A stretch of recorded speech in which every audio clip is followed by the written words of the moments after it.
been here 15,000 years, perfectly preserved. This isn't ape. This is a cousin species.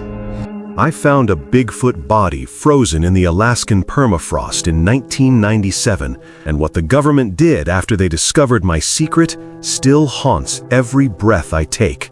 My name is Dr. Marcus Thorne. I'm 68 years old now, a former evolutionary biologist who spent 43 years studying extinct megafauna in the Arctic Circle.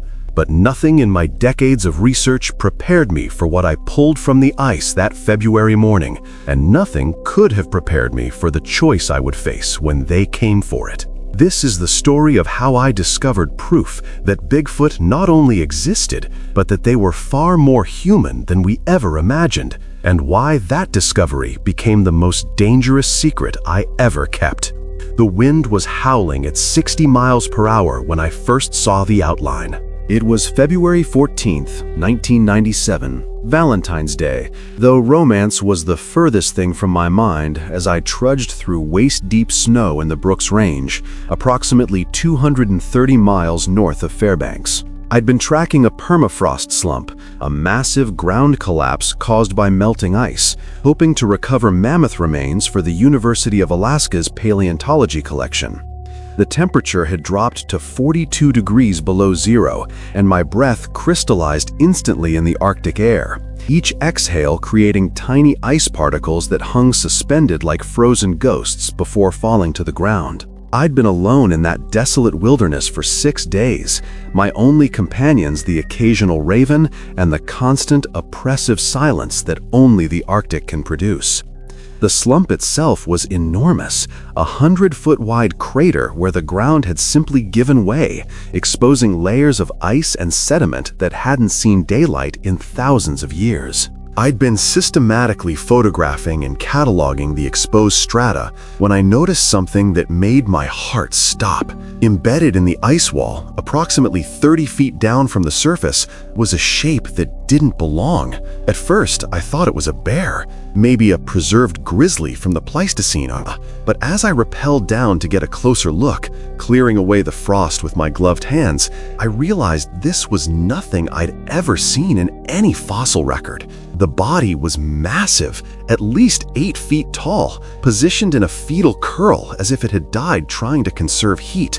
Its arms were too long, extending well past where its knees would have been. The hands, visible through a thin layer of clear ice, were enormous, easily twice the size of my own, with thick fingers that ended in what looked like fingernails rather than claws. But it was the face that made me lean forward until my headlamp was inches from the ice, my breath fogging the frozen surface as I stared in absolute disbelief. The face was broad, flat, with a prominent brow ridge and a nose that was simultaneously human and not human, like looking at an evolutionary bridge between gorilla and man. The eyes, still partially open despite millennia of frozen sleep, were dark and human-like, holding an expression I can only describe as profound sadness. I sat there on that ice ledge for what must have been 30 minutes, my scientific training warring with the impossibility of what I was witnessing. Bigfoot, Sasquatch, the creature of legend and campfire stories, frozen in time like some cosmic joke about human arrogance. But I wasn't looking at a monster or a myth, I was looking at a person. That realization hit me like a physical blow.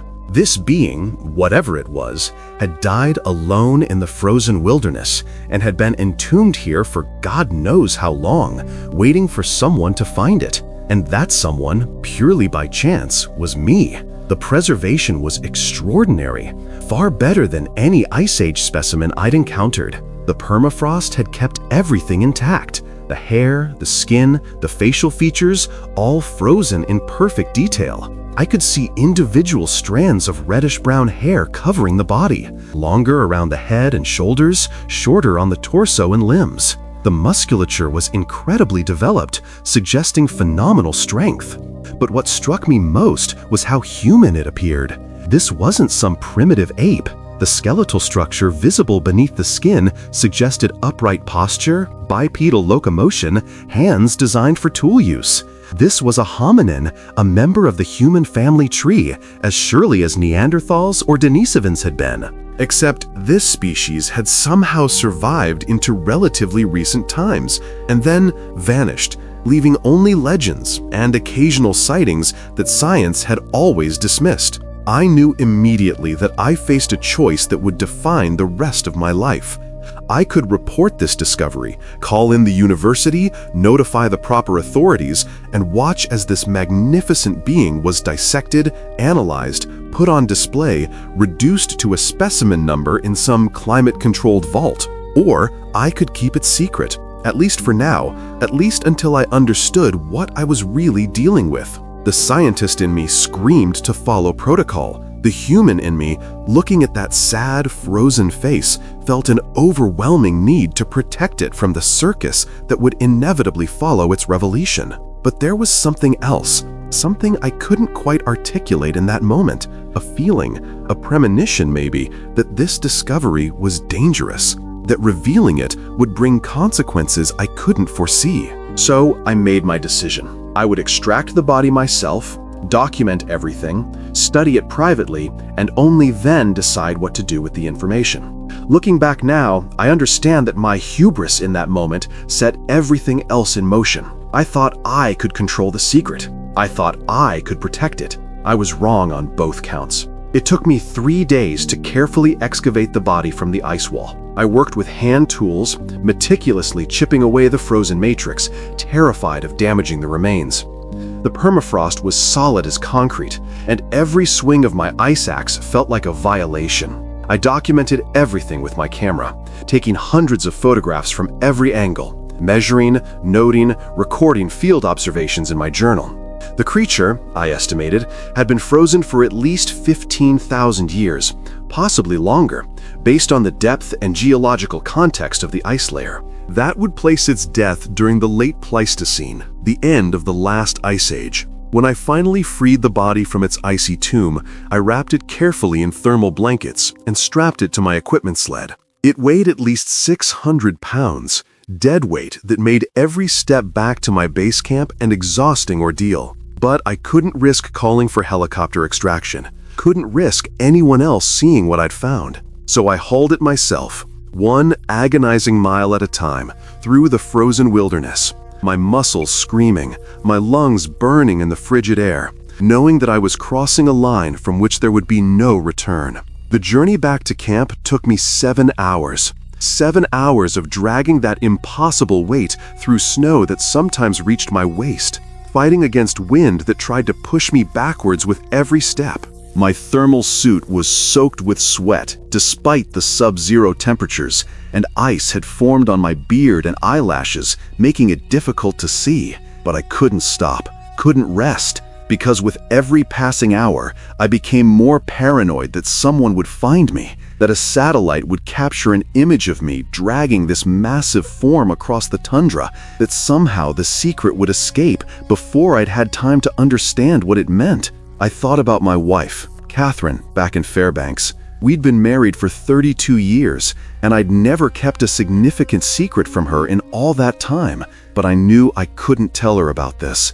Not yet. Maybe not ever. The knowledge would put her at risk, make her complicit in my decision to conceal the discovery, and I loved her too much to burden her with that danger. So I would lie to her. For the first time in our marriage, I would look her in the eyes and lie about what I'd found in the ice. That realization, that I was willing to compromise my most important relationship to protect this secret, should have been a warning sign, should have told me that I was making a terrible mistake, that I was letting obsession override judgment.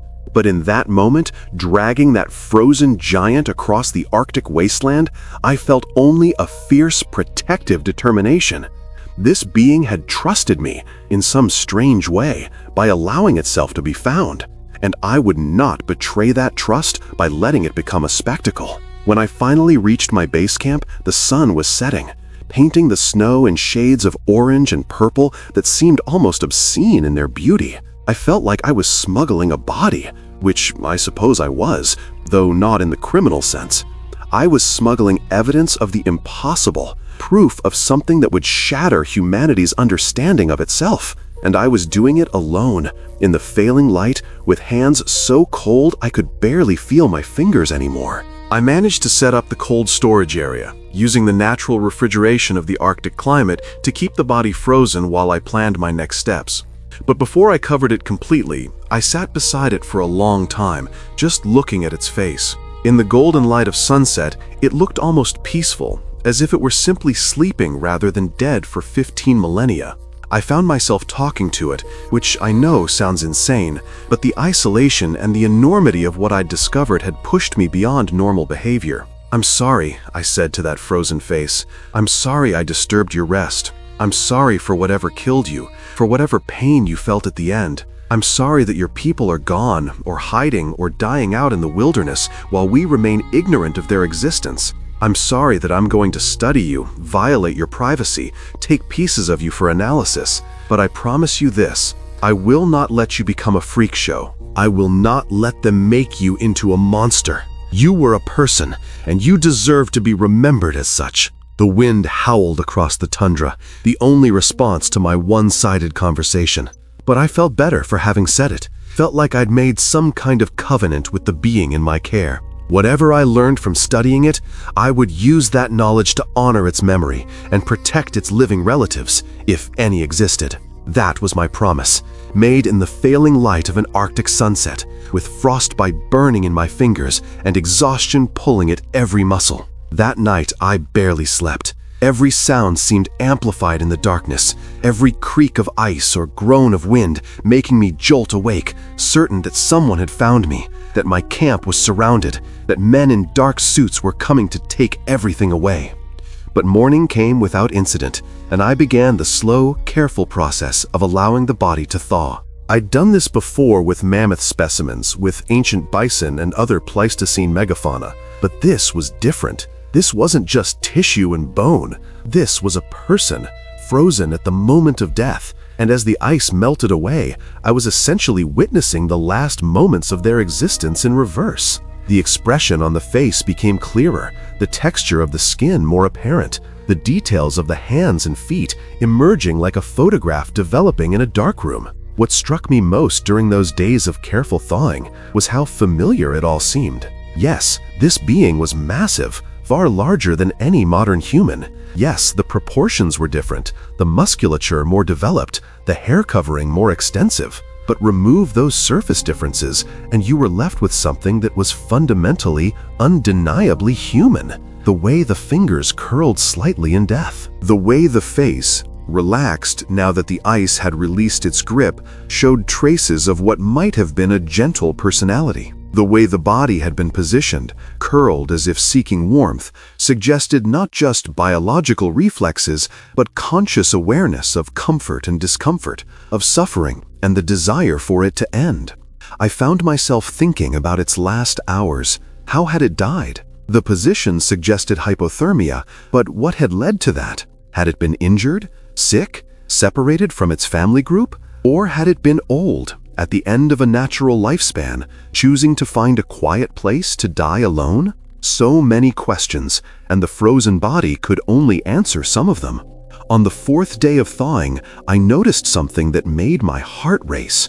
On the right shoulder blade, barely visible beneath the hair, was a mark. At first, I thought it might be a natural variation in skin pigmentation, but as I examined it more closely, I realized it was too regular, too deliberate. It was a scar, but not from any injury or accident. This scar had been intentionally created, carved into the skin in a specific pattern of 3 parallel lines with a crosshatch beneath them. It was a symbol, a mark of identity, proof of culture. My hands were shaking as I photographed it from every angle, my mind racing with the implications. This being hadn't just been intelligent in some abstract sense. It had participated in cultural practices, had marked its body with symbols that meant something to its community. This was evidence of art, of social identity, of the kind of abstract thinking that we typically associate only with modern humans. This wasn't just another hominin species. This was a people with culture and tradition and meaning-making that extended beyond mere survival. I examined every inch of the body after that, looking for other marks, other evidence of culture, and I found them. Another symbol on the left forearm, different from the first. A pattern of small dots on the chest that might have been decorative or might have signified some kind of achievement or status. And on one of the large toenails, incredibly, a tiny scratch mark design that suggested vanity or aesthetic sense, or at least an awareness that the body could be decorated. These discoveries transformed everything. I wasn't just studying an unknown species anymore. I was looking at the remains of someone who had been part of a society, who had friends and family, who had marked their body in ways that were meaningful to their community, who had a sense of self and identity that extended beyond biological function. This changed the moral calculus entirely. This wasn't just scientifically significant, it was sacred. I was handling someone's ancestor, someone's loved one, someone who had been mourned when they died, even if that mourning had happened 15,000 years ago. My base camp was a small research station, really just a reinforced tent with a portable generator and basic equipment. I'd rigged up a makeshift cold storage area using the natural sub-zero temperatures, and it was here that I placed the body, still wrapped in its thermal shroud. For the next week, I let it thaw slowly, carefully, monitoring the process to prevent tissue degradation. And as the ice melted away, revealing more details, I found myself spending hours just staring at it, this impossible being that had somehow ended up in my care. During those long days of observation, I began to notice other things I'd missed during the extraction. There were calluses on the hands and feet, but they were distributed in patterns that suggested specific, repeated activities. The right hand had thickened skin along the palm and fingers that looked like it came from gripping something regularly, perhaps a tool or weapon. The feet showed wear patterns consistent with traversing rocky terrain, but also softer tissue between the toes that suggested they also traveled through marshland or shallow water. I found what appeared to be old fractures in the left arm, healed completely, but visible as slight irregularities in the bone beneath the tissue. This individual had been injured at some point in its life, badly enough to break bone, but had survived and healed. That meant community care. A broken arm in the wilderness would be a death sentence for a solitary creature. But if you had family, friends, a social group that would care for you during recovery, you could survive. This being had been cared for. Someone had fed it, protected it, kept it safe until the bone mended and it could function independently again. More than that, I found evidence of dental work. Not modern dental work, of course, but clear signs that at some point someone had deliberately removed or modified one of the molars. The tooth showed tool marks, scratches that could only have been made by intentional manipulation, and the surrounding tissue had healed cleanly, suggesting the procedure had been done carefully, perhaps to relieve pain from decay or damage. They had dentistry. They had medicine. They cared for their sick and injured with enough skill to perform minor surgical procedures. Every discovery built upon the last, painting a picture of a sophisticated, caring society that had existed alongside early human populations. And every discovery made the weight of my secret heavier. This wasn't just about classification or taxonomy or adding a new species to the evolutionary tree. This was about acknowledging that we had shared this world with another people, and that we had either destroyed them or driven them into hiding through our expansion and our violence, and our inability to recognize anything different from ourselves as deserving of respect. The thawing process revealed features I hadn't been able to see through the ice. The creature's skin, where visible beneath the thick hair, was dark gray, almost charcoal-colored, with a texture somewhere between human and elephant hide, thick and tough, but with surprising flexibility. The palms of the hands and soles of the feet were heavily calloused, suggesting a lifetime of barefoot travel across rough terrain. But the skin between the fingers and toes was softer, more delicate, showing the same kind of sensitivity you'd find in human hands. The teeth, when I gently opened the mouth, were surprisingly human-like, with molars designed for grinding plant matter, Incisors for cutting, no evidence of the massive canines you'd expect from a predator. This was an omnivore, like us, adapted to a varied diet that included both plants and meat. But what fascinated me most were the hands. Those enormous hands, with opposable thumbs and long, dexterous fingers that could have manipulated tools, wielded implements, created art. The fingerprint patterns, when I examined them closely, were similar to human whorls and loops, but more complex, with additional ridge patterns that suggested even greater tactile sensitivity. These hands could have done anything human hands could do, and probably more. I found myself imagining what this being's life had been like. What had it known? What had it experienced? Had it loved, grieved, hoped, feared? The more I studied it, the more convinced I became that this was not some distant evolutionary cousin, but something much closer to human than any living great ape. I noticed something else during those days of examination. The hair wasn't uniform. It varied in length and texture across different parts of the body in ways that suggested deliberate grooming or possibly even styling. The hair around the face was shorter, neater, as if it had been trimmed or perhaps naturally grew that way to keep the field of vision clear. The hair on the back of the head was longer, almost like it had been allowed to grow as decoration. This attention to appearance, this awareness of how one looked to others, was yet another marker of complex social consciousness. The fingernails, too, showed evidence of maintenance. They weren't ragged or broken, but relatively smooth and even, as if they'd been filed or bitten to keep them at a manageable length. This wasn't vanity in the modern sense, but practical grooming behavior that suggested awareness of one's own body and its condition, the kind of self-maintenance that requires a sense of self, an understanding that you exist as an entity separate from the world around you. As I documented these details, photographing and measuring and recording, I kept returning to the face. That sad, profoundly human face that had stared at me from the ice. The eyes, now that they'd thawed, showed more detail. The irises were dark brown, almost black, with the same basic structure as human eyes, but slightly larger in proportion to the face. These eyes would have been well adapted for low-light conditions, for seeing in the twilight hours when most hunting and gathering would have occurred. But they were also expressive eyes, with the same musculature around them that allows humans to convey emotion through subtle movements.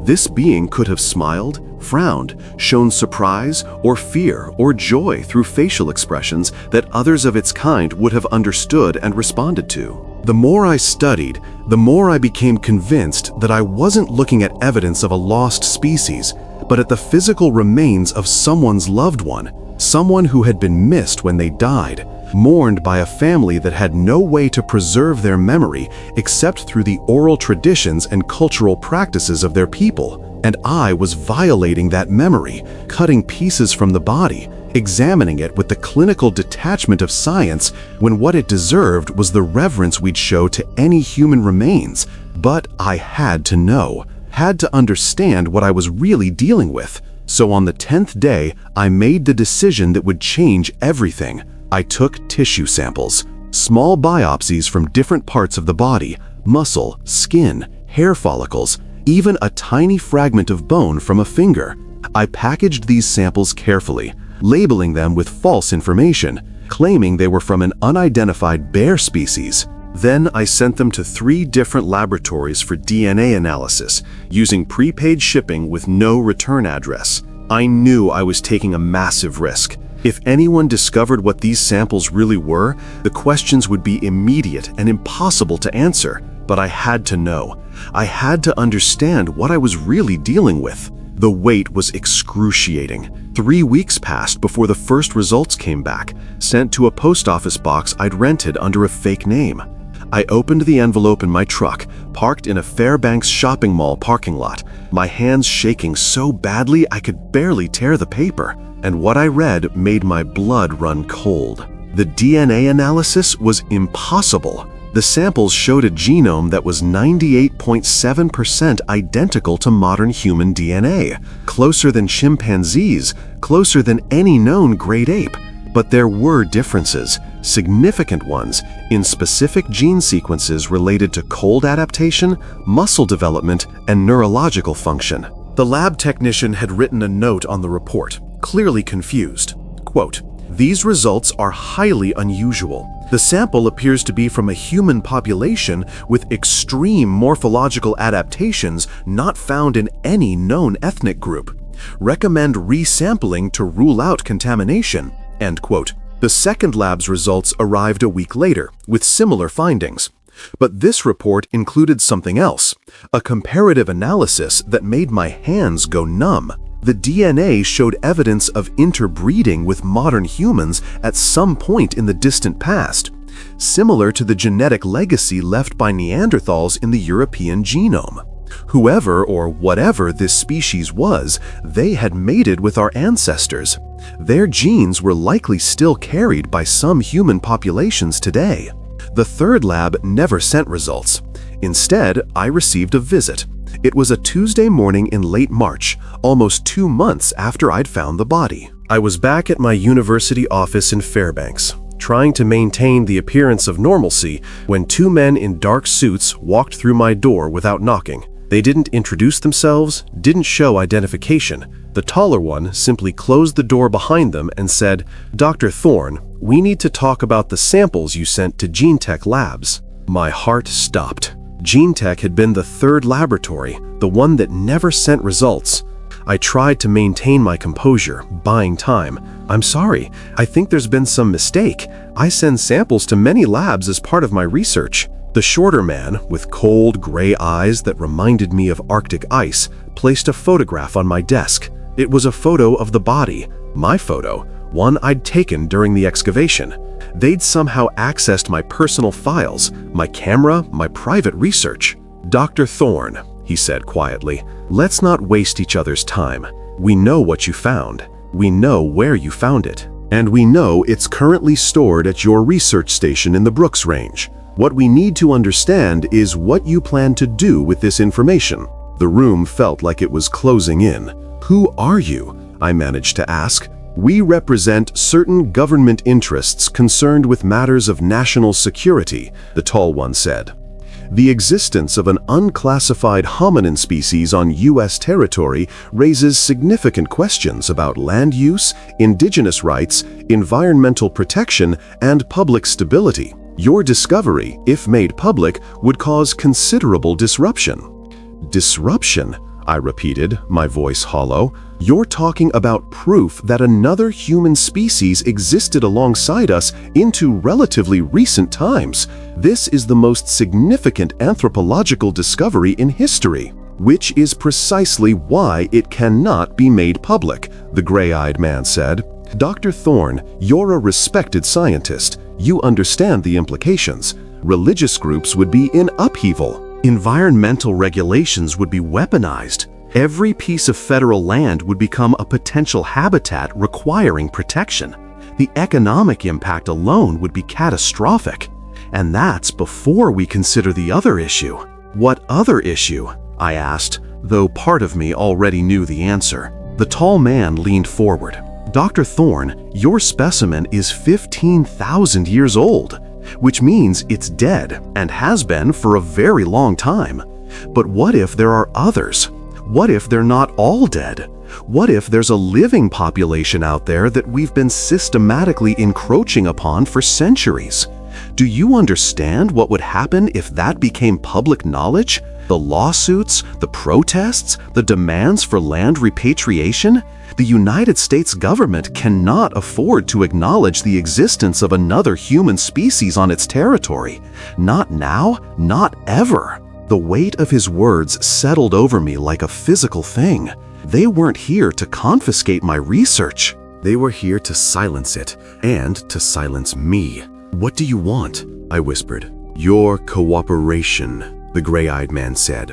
Voluntary cooperation. We're prepared to offer significant incentives. Continued funding for your legitimate research, a position at a government facility where you could study the specimen under controlled conditions, and, most importantly, the assurance that this discovery won't simply disappear, but will be preserved and studied, just not publicly. Not yet.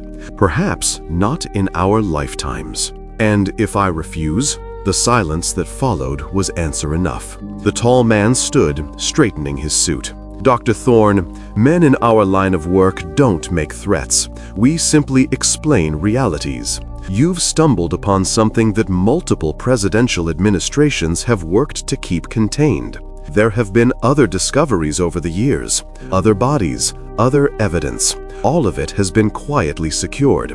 You're not the first person to find proof of these beings. But you could be the first to make the right choice about what to do with that proof. They left as suddenly as they'd arrived, leaving me alone in my office with the photograph on my desk and the terrible understanding of what I'd gotten myself into. That night, I couldn't sleep. I kept thinking about what the gray-eyed man had said. Other discoveries, other bodies, which meant my specimen wasn't unique. There had been others, and the government had been collecting and concealing them for decades, possibly longer. The next morning, I made a decision that I knew might cost me everything. I was going to refuse their offer. I was going to go public, hold a press conference, show the world what I'd found, damn the consequences. But first, I needed to secure the evidence, make copies of everything, distribute the information to multiple sources so it couldn't be suppressed. I spent the next 3 days preparing. I digitized all my photographs, made copies of my field notes, wrote a comprehensive report detailing the discovery and the implications. I sent packages to colleagues I trusted, to scientific journals, to media outlets, all timed to arrive on the same day. Then I chartered a helicopter to take me back to my research station in the Brooks Range, planning to collect the body itself and bring it to Fairbanks for the press conference I'd scheduled for the following week. But when the helicopter landed at my camp, I knew immediately that something was wrong. The camp had been torn apart. My equipment lay scattered in the snow. My tent had been cut open, and the cold storage area where I'd kept the body had been completely dismantled. The body was gone. So were all my physical notes, my camera with the original photographs, every piece of physical evidence I'd collected. I stood there in the Arctic wind, staring at the destruction of my camp, and I felt something break inside me. They'd taken it. While I'd been in Fairbanks preparing to go public, they'd send a team to extract the body and eliminate all physical evidence of its existence. All I had left were the digital copies and the tissue samples I'd kept in a safety deposit box. The helicopter pilot, a grizzled bush pilot named Tom, whom I'd known for years, walked up beside me. Jesus, Marcus, what the hell happened here? Bears? I almost laughed at the absurdity of the suggestion. Yeah, I heard myself say, must have been bears. But Tom wasn't stupid. He looked at the precise nature of the destruction, the way my equipment had been sorted and examined, not destroyed randomly. Those are some pretty methodical bears, he muttered. Then, quieter, you in some kind of trouble, Doc? I turned to look at him, this man who'd flown me into remote sites for 15 years, who'd never asked uncomfortable questions before, and I made another decision. Tom, I need you to do something for me. When we get back to Fairbanks, I need you to forget you flew me out here today. Forget you saw any of this. Can you do that? He studied me for a long moment, then nodded slowly. I flew a caribou survey today. Didn't see nothing else. That work? That works. On the flight back, I made my plan. I couldn't go public now, not without the physical evidence. Any claims I made would be dismissed as hoax or delusion. The photographs could be called fake, the DNA results could be attributed to contamination or misidentification. Without the body, I had nothing that would convince the scientific community or the public. But I had the tissue samples, and I had my own expertise. If I couldn't prove the existence of this species to the world, I could at least understand it myself. Over the next 3 years, I worked in secret. I used my university laboratory access to conduct detailed genetic analysis of the tissue samples, working late at night when no one else was around. What I discovered was simultaneously fascinating and heartbreaking. The creature I'd found, this frozen giant from the ice, was indeed a separate species of human, or more accurately, a subspecies. Genetically, they were close enough to Homo sapiens that interbreeding would have been not just possible, but likely. The genetic markers suggested a population that had split from our ancestors roughly 200,000 years ago, probably in Asia, and had developed unique adaptations for cold climates and forest environments. Their brains, based on the genetic markers associated with neurological development, were likely as complex as ours, possibly more so in some ways. They weren't primitive, they weren't less than human.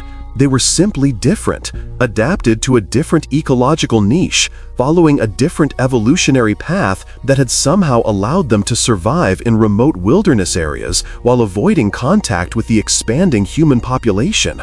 But the most significant finding came from the mitochondrial DNA, the genetic material passed down through the maternal line. The sequence showed clear evidence of recent mutation, recent in evolutionary terms, meaning within the last 5 to 10,000 years. This wasn't an ancient lineage that had died out in the Pleistocene. This was a population that had been alive and reproducing into relatively modern times, which meant the gray-eyed man had been right. There might still be living populations out there, hiding in the deep wilderness, watching us from the shadows. That knowledge changed everything for me. I stopped thinking about the body I'd lost and started thinking about the living. If they were out there, if they'd survived this long by hiding from us, then the worst thing I could do would be to expose them. Every cryptozoologist, every trophy hunter, every film crew would descend on their habitat. Their refuge would become a circus, and they would be hunted, captured, studied, destroyed, just as we've destroyed so many species before them. So I made the hardest choice of my life. I decided to bury the secret, not for the government, not because I'd been intimidated, but for them, for whatever population might still be surviving in the wild places of North America.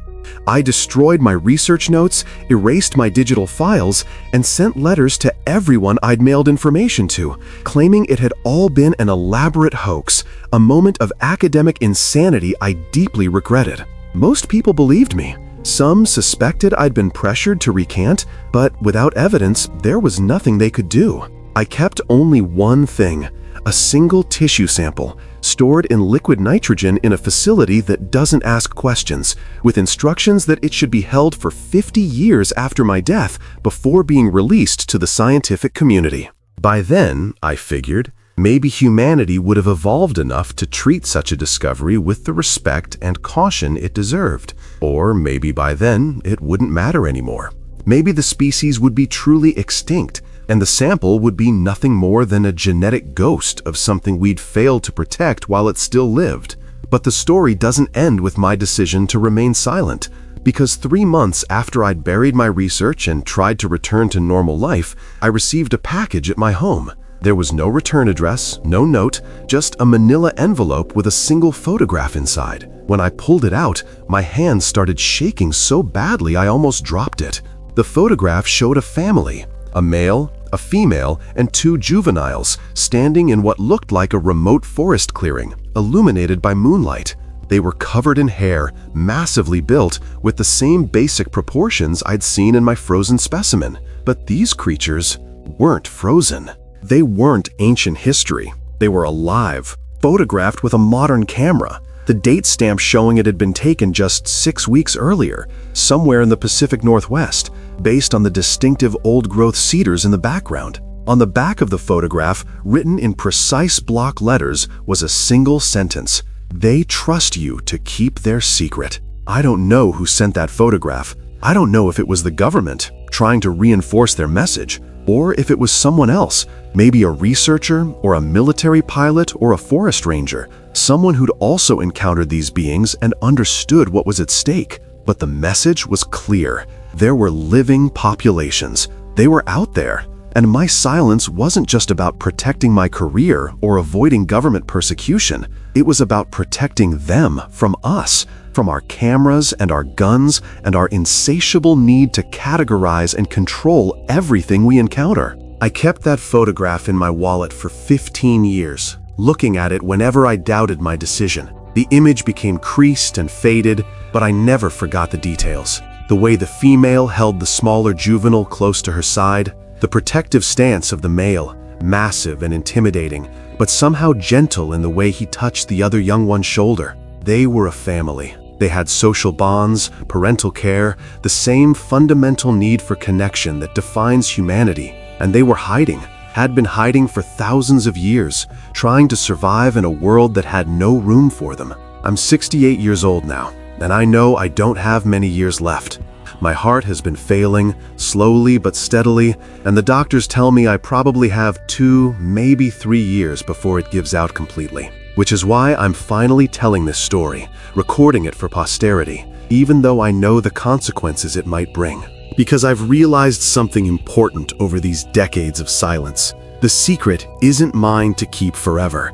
It belongs to all of us, to humanity, but more importantly, it belongs to them, to whatever population still survives out there.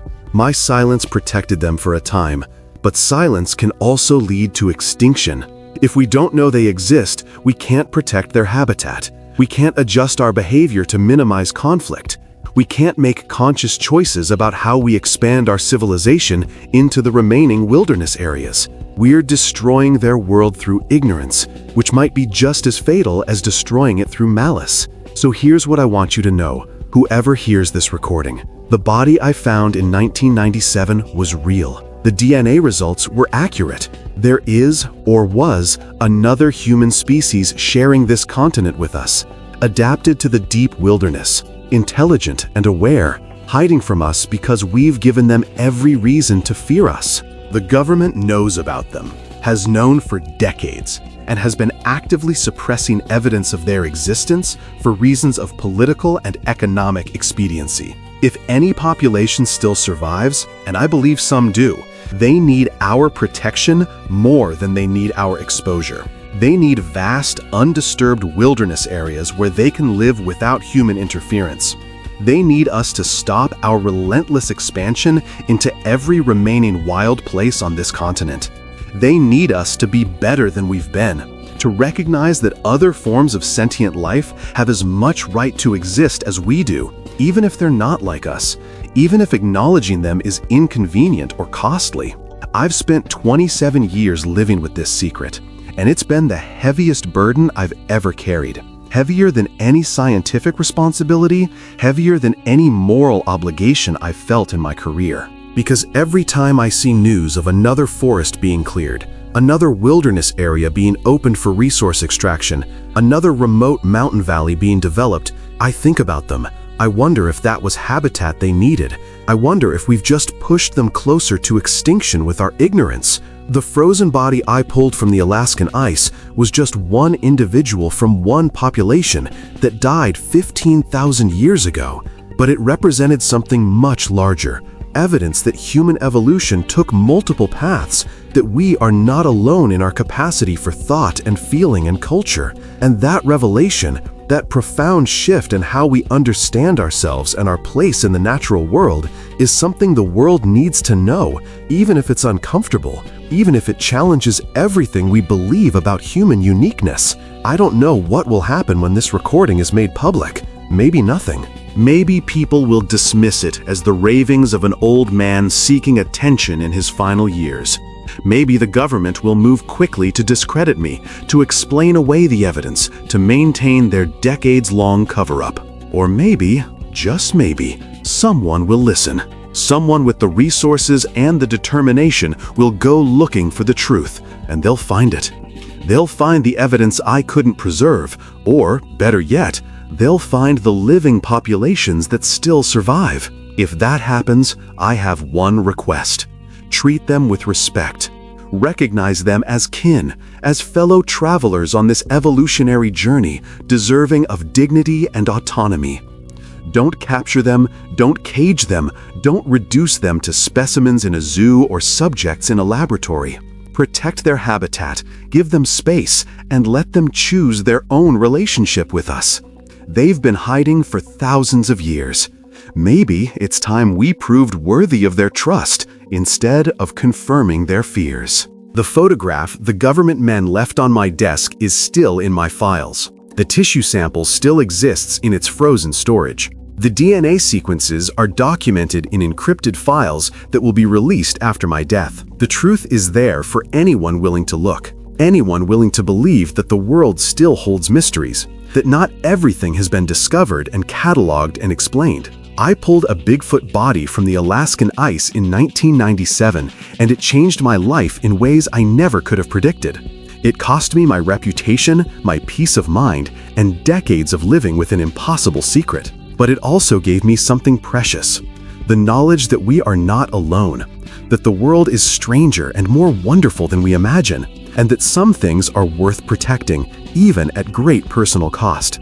The family in that photograph, standing in their moonlit clearing, looking so human and so other at the same time, they're still out there. I believe that. I have to believe that. Because the alternative, that they're gone, that we destroyed them through our ignorance before we even knew they existed, is too painful to accept. So this is my testimony, my confession, my final act of service to a species that never asked for my protection but got it anyway. I found proof that Bigfoot was real, and then I buried that proof to keep them safe. And now, at the end of my life, I'm digging it up again, not to expose them, but to remind us what we stand to lose if we don't change, if we don't learn to share this world with others who have as much right to it as we do. What happens next is up to you, whoever hears this. You can dismiss it as fantasy, or you can take it as a challenge. You can ignore it, or you can act on it, but you can't unhear it. You can't unknow what I've told you, and that knowledge carries its own weight, its own responsibility. They're out there. They're watching. They're waiting to see if we're worthy of sharing this world with them. And every choice we make about wilderness protection, about habitat conservation, about how we treat the remaining wild places on this continent is really a choice about whether we let them continue to exist or whether we drive them to extinction through our relentless expansion and our refusal to acknowledge that we're not the only ones who matter. I hope we make the right choice. I hope my years of silence bought them enough time, protected them long enough for humanity to evolve to the point where we can handle this truth with wisdom and compassion instead of greed and exploitation. But I'm not naive. I know what we're capable of. I know how we've treated every other species that got in the way of our progress.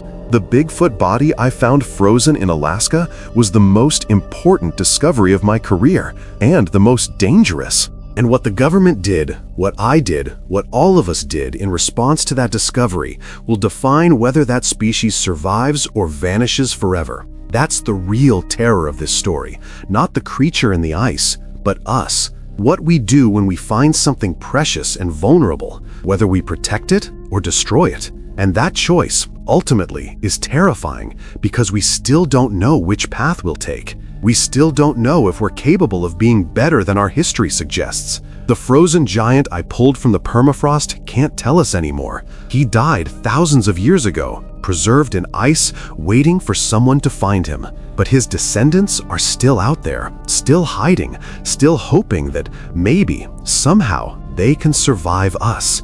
That's what keeps me awake at night, even now, even after all these years. Not the government men with their threats and their photographs, not the loss of my research or the burial of the greatest scientific discovery in modern history, but the knowledge that there are families like the one in that photograph, living in the shadows, watching us destroy their world piece by piece, unable to speak for themselves, unable to negotiate or compromise or ask for mercy. They can only hide and hope we don't find them, or that if we do, we'll be kind. I wasn't kind in 1997.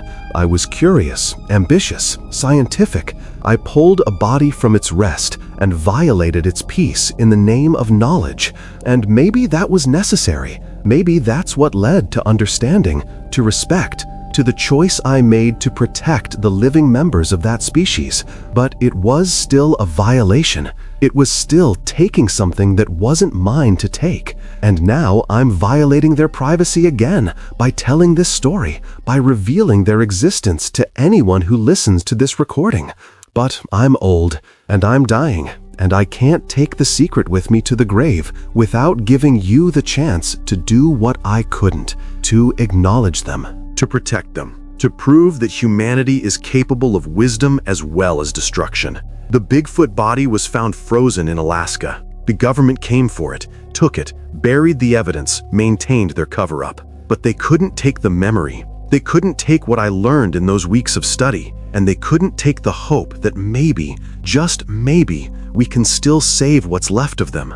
That's what's truly terrifying about this story. Not the discovery, not the cover-up, but the responsibility it places on all of us. And whether we'll rise to meet it, or whether we'll fail them the way we failed so many others. The ice that held that body for 15,000 years has melted now. The permafrost is thawing. The world is changing. And somewhere in the deep wilderness, they're watching that change, knowing that their hiding places are shrinking, that their time might be running out.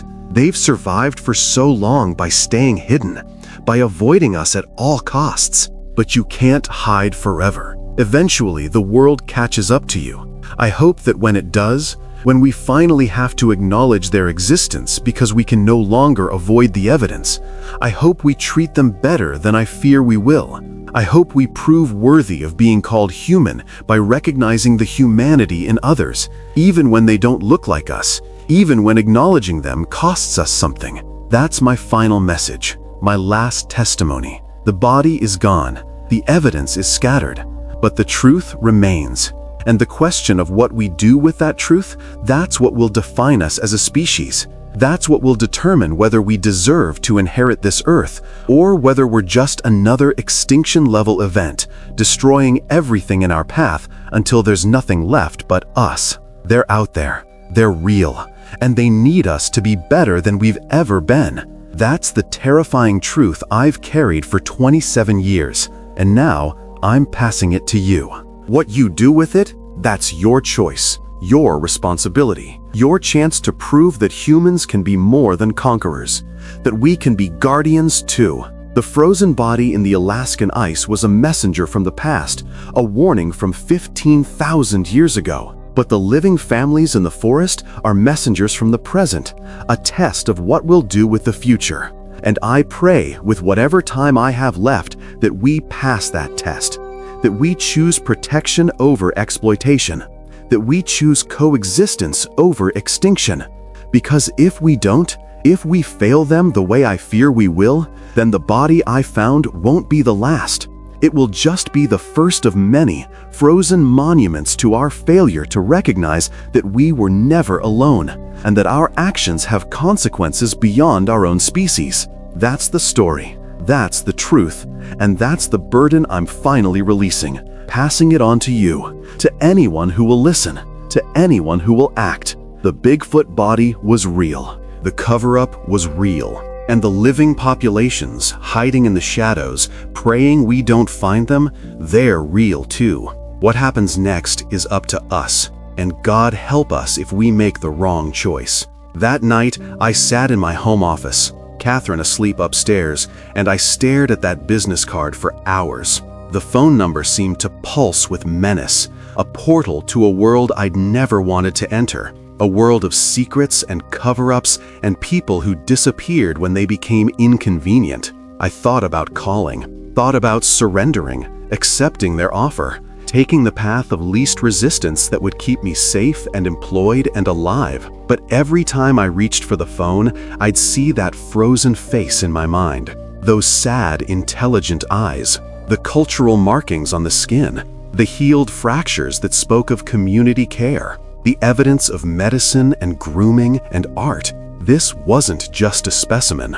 This was someone's grandfather, someone's friend, someone who had lived and loved and suffered and died alone in the frozen north while their people mourned them. And I'd made a promise Sitting beside that body in the Arctic sunset, I'd promised to honor their memory, to protect their living relatives, to not let them become a freak show or a political inconvenience or a secret locked away in government vaults where no one would ever know they existed. That promise felt more binding than any I'd ever made, more sacred than wedding vows or professional oaths, because it was a promise made to someone who couldn't hold me accountable, who had no power to enforce it, who depended entirely on my integrity for their memory to be preserved. So I made my decision. I would refuse their offer.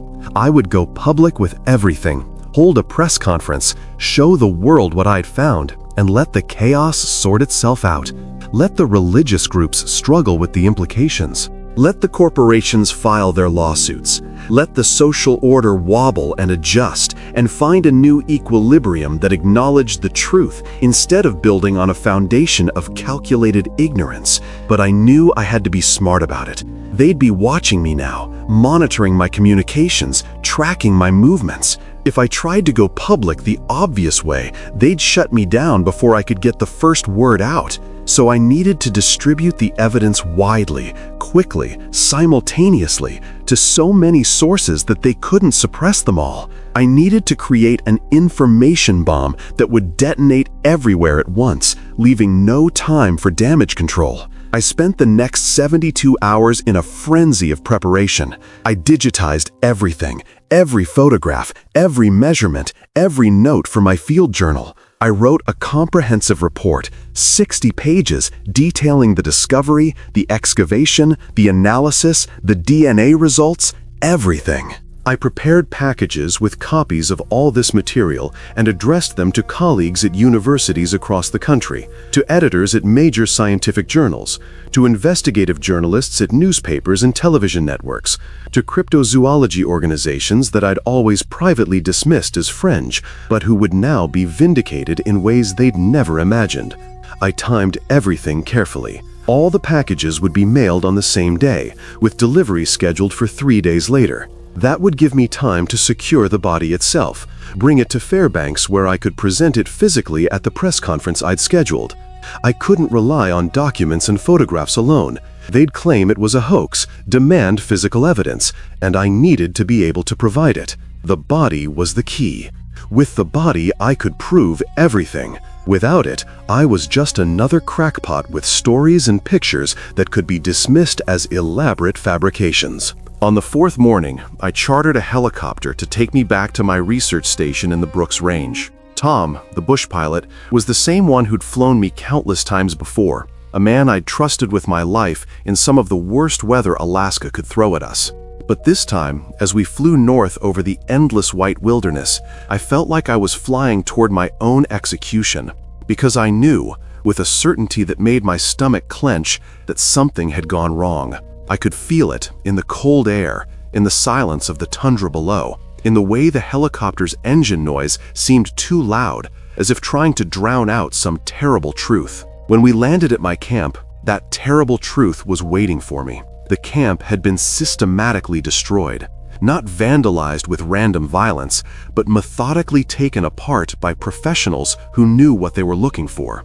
My equipment lay scattered in neat piles, sorted by type, examined and discarded. When we landed at my camp, that terrible truth was waiting for me. The camp had been systematically destroyed, not vandalized with random violence, but methodically taken apart by professionals who knew what they were looking for. My equipment lay scattered in neat piles, sorted by type, examined and discarded. The tent had been cut open with precision, the cuts straight and purposeful. And the cold storage area where I'd kept the body had been completely dismantled, the insulation removed, the makeshift refrigeration units disassembled and stacked to one side. The body was gone. Every physical note I'd kept at the site was gone. My backup camera with the original memory cards was gone. Even the plaster casts I'd made of the footprints had been carefully removed, leaving only the disturbed snow where they'd been stored. It was a professional extraction, executed with military precision, leaving no evidence that there had ever been anything significant at this location. I stood there in the Arctic wind, staring at the ruins of my camp, and I felt something fundamental break inside me. Not my spirit, exactly, though that was damaged too. It was more like the breaking of an illusion, the shattering of a belief I'd held about how the world worked.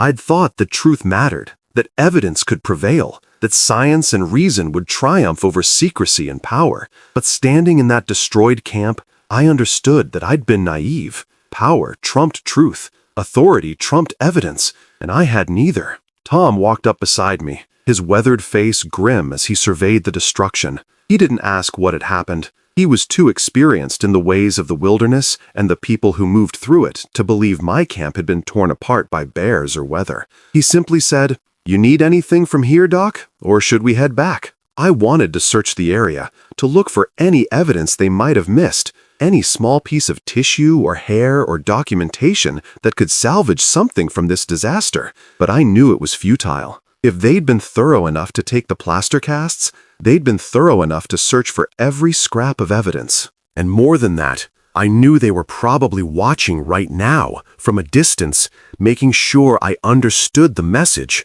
This was what happened to people who refused to cooperate. This was the price of defiance. "Let's go," I said, my voice hollow. On the flight back to Fairbanks, I didn't speak. Tom didn't push for conversation. He just flew, steady and professional, while I sat in the passenger seat and watched the white wilderness pass below us, thinking about what I'd lost and what I still had. The body was gone, the physical evidence erased, but I still had the tissue samples stored in my university laboratory. I still had the digital files I'd prepared. I still had the DNA analysis results. It wasn't enough to convince the scientific community, not without the body, but it was something. It was proof, even if it was proof that could be disputed and denied and explained away. But even as I thought about the packages I'd prepared, the information bomb I'd been planning to detonate, I realized with sick certainty that it wouldn't work. They'd known about my plans. They'd been monitoring my activities, reading my emails, tracking my movements. They'd taken the body before I could retrieve it specifically to prevent me from going public with physical evidence.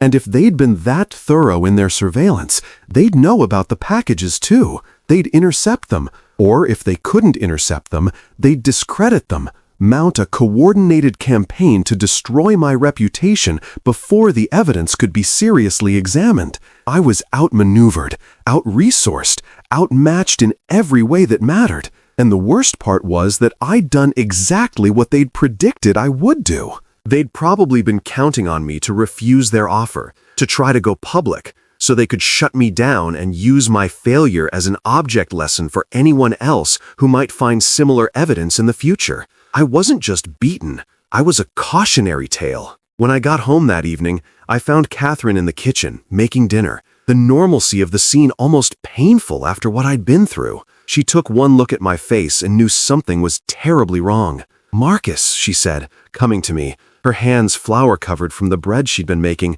"What happened?" And in that moment, I almost told her everything, almost unburdened myself of the whole terrible secret, the body and the DNA and the government men and the destroyed camp and the choice I'd made that had cost me everything. But I looked at her face, at the concern and love in her eyes, and I knew I couldn't, because if I told her, I'd be putting her at risk too, making her complicit, making her a potential target, giving them leverage over me that I couldn't afford to give. So I lied to my wife for the first time in 32 years of marriage. I told her the project had fallen through, that the funding had been cut, that I was disappointed, but it was just one of those things that happened in research. And she believed me, because why wouldn't she? I'd never given her reason to doubt my word before. She hugged me and told me there would be other projects, other opportunities, and I held her and felt the weight of my deception like a stone in my chest. That night, after Catherine was asleep, I went to my office and destroyed everything. I erased the digital files, shredded the physical documents, deleted the emails, wiped the hard drives. I called everyone I'd sent packages to and claimed it had all been an elaborate hoax, a moment of academic madness brought on by isolation and stress.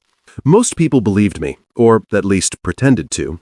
Some, the sharper ones, suspected I'd been pressured to recant, but without evidence, there was nothing they could do. The packages themselves never arrived. Every single one was intercepted or lost in the mail, or somehow disappeared between sending and receiving. But I kept one thing. I couldn't bring myself to destroy it all. In a safety deposit box at a bank in Anchorage, I stored a single vial containing a tissue sample from the body.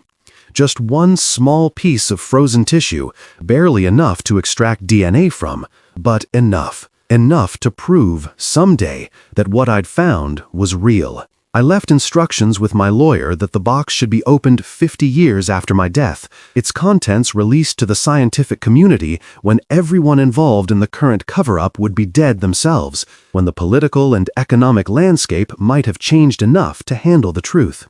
It was a coward's compromise, I knew that. I was protecting myself while claiming to protect the species. I was preserving evidence while refusing to use it.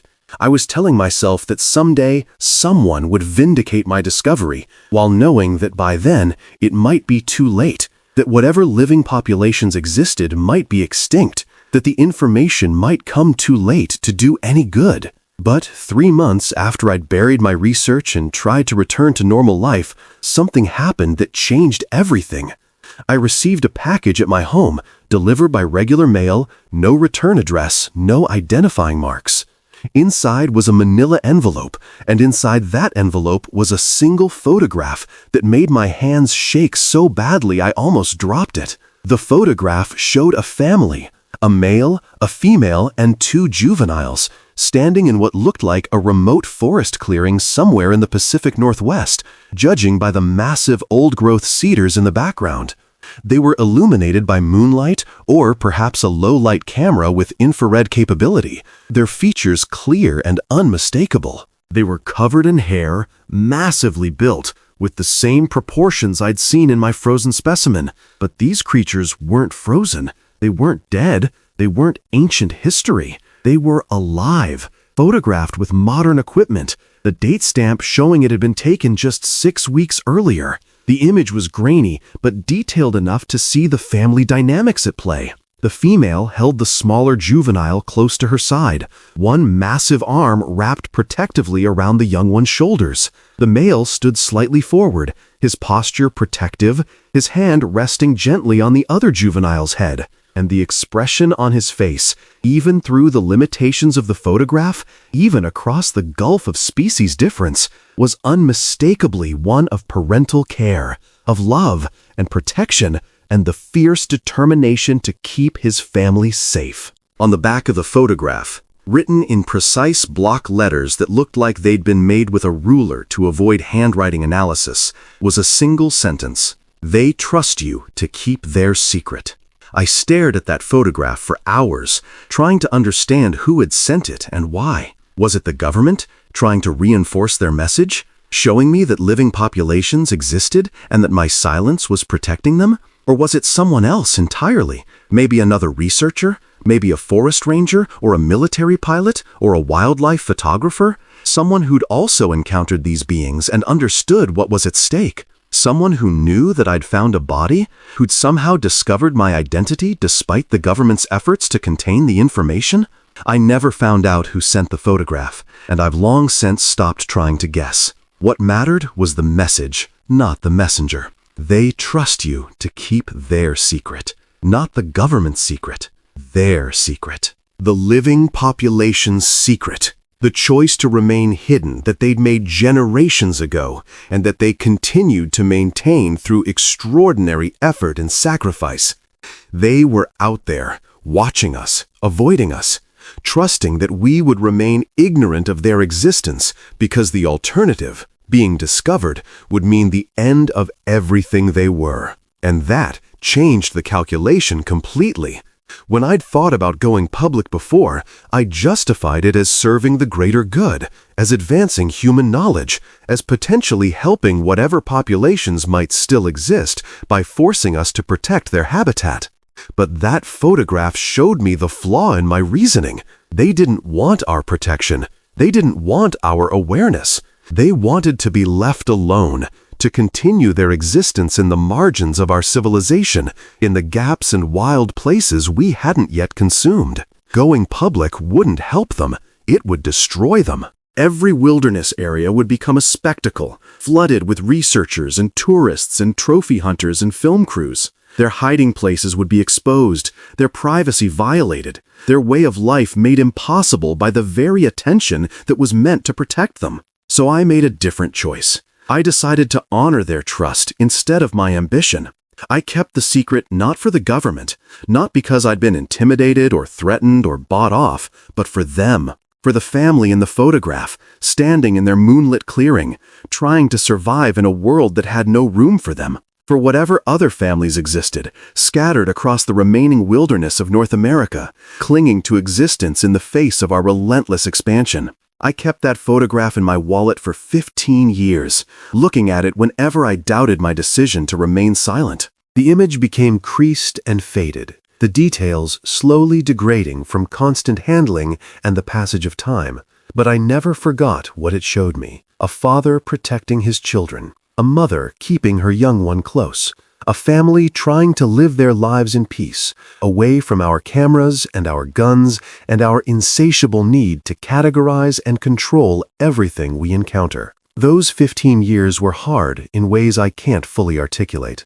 I continued my work at the university, teaching students, conducting research on ordinary subjects, living a normal academic life while carrying an extraordinary secret.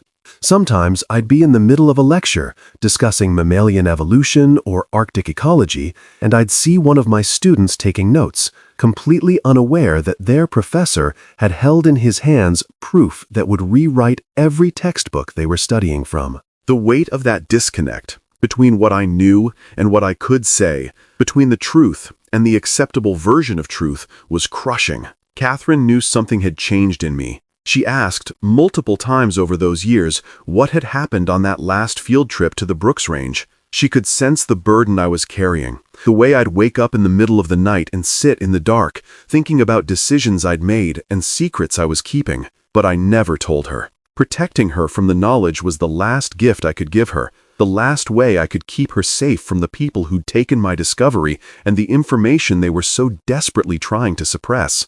I watched the news obsessively during those years, looking for any mention of Bigfoot sightings, any hint that someone else had found evidence, any suggestion that the secret was coming out, despite my silence. There were sightings, of course. There always are. Blurry photographs and shaky videos and testimonials from people who'd seen something in the woods that didn't match any known animal. But they were always dismissed, always explained away as misidentification or hoax or the overactive imagination of people who wanted to believe in something mysterious. And maybe that was for the best. Maybe those blurry photographs and inconclusive videos actually served a purpose, inoculating the public against the truth by making the whole subject seem ridiculous, the province of conspiracy theorists and attention seekers rather than serious science. Maybe the government was secretly grateful for every bad Bigfoot documentary and every fake footprint because they made the truth harder to accept when real evidence did surface. But I also watched the news about wilderness destruction, about forests being cleared for agriculture, about mountain valleys being opened for mining, about remote areas being developed for tourism or resource extraction. And every time I saw one of those stories, I wondered if that had been habitat for them. I wondered if we just destroyed someone's home, displaced a family, pushed them deeper into the shrinking wilderness with nowhere left to go. I wondered how many were left now, how close they were to extinction, whether my silence was protecting them or just allowing them to die invisibly without anyone knowing or caring that another form of human consciousness was being erased from the world. Those thoughts kept me awake at night more than anything else. The uncertainty of whether I'd made the right choice, whether protecting their secrecy was the same as protecting them, or whether I was just enabling their slow extinction by preventing us from even knowing they needed protection. It's a question I still don't have an answer to, even now, even after all these years of living with the consequences of my decision. I'm 68 years old now. My heart has been failing for the past 3 years, slowly but steadily. And the doctors tell me I probably have another 2 years at most before it gives out completely. I've made my peace with that. Death doesn't frighten me the way it once did. But what does frighten me, what keeps me awake in these final years, is the thought that I might die without ever knowing if I made the right choice, without ever learning if the family in that photograph survived, if their children grew up and had children of their own, if the species continues, or if they've finally succumbed to the pressure of our expansion. That's why I'm finally telling this story now, recording it for posterity, even though I know the consequences it might bring, because I've realized something important over these decades of silence.